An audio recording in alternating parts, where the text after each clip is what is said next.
Again, welcome to Jnana Learning and a new lecture, Fourier series and Fourier transform.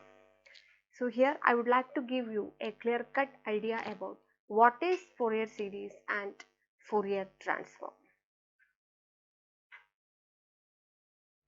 While studying signals and systems and digital signal processing, Fourier series and Fourier transform is very much important. Namely, during the transformation from time domain to frequency domain, we come across these terms, Fourier series and Fourier transform. So many students are confused. That is, where to apply Fourier series and where to apply Fourier transforms. And what's their characteristics in time domain and frequency domain. So basically we need to know some facts. That is, series. Series is basically periodic in time and discrete in frequency.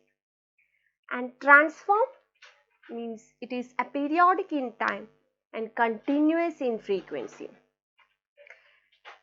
When we specify continuous time, it is continuous in time but aperiodic in frequency. And when we specify discrete time, it is discrete in time domain and periodic in frequency domain. So clear? So series is periodic in time domain, discrete in frequency domain. Transform is aperiodic in time domain, continuous in frequency domain. Continuous time, continuous in time domain, aperiodic in frequency domain. And discrete time, discrete in time domain and periodic in frequency domain. Now it is very clear that where we have to apply Fourier series and where we have to apply Fourier transform. So here it is. So we have continuous time and discrete time and Fourier series and Fourier transform. So we will see the combination. So first one, continuous time Fourier series.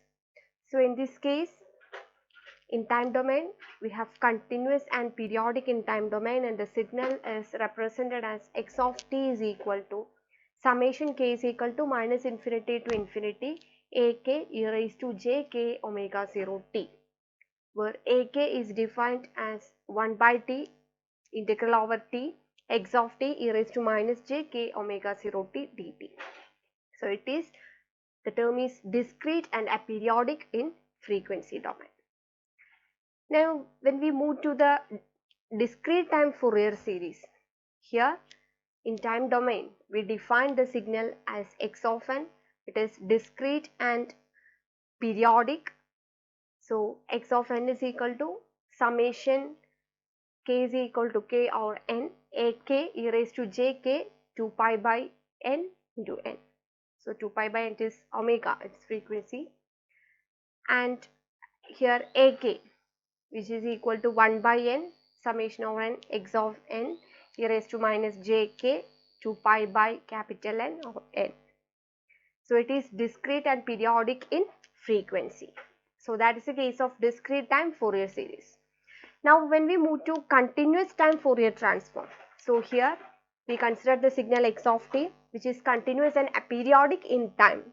So it can be defined as x of t is equal to 1 by 2 integral minus infinity to infinity x of j omega e raised to j omega t d omega, and its transform, that is x of j omega, which is continuous and aperiodic in frequency domain. It is defined as x of j omega is equal to integral minus infinity to infinity x of t e raised to minus j omega t dt.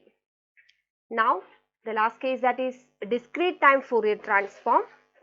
So there x of n, the signal in time domain, it is discrete and aperiodic in time domain. X of n is equal to 1 by 2 pi integral over 2 pi x of e raised to j omega and e raised to j omega and d omega, and its transform, that is x of e raised to j omega, which is continuous and periodic in frequency domain.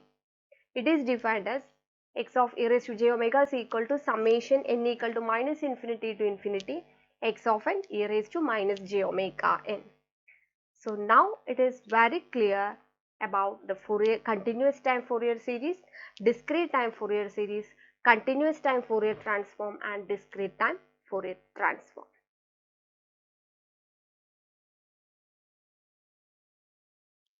Hope you have understood the concept. For more videos and lectures, please subscribe our channel Jnana Learning. Thank you.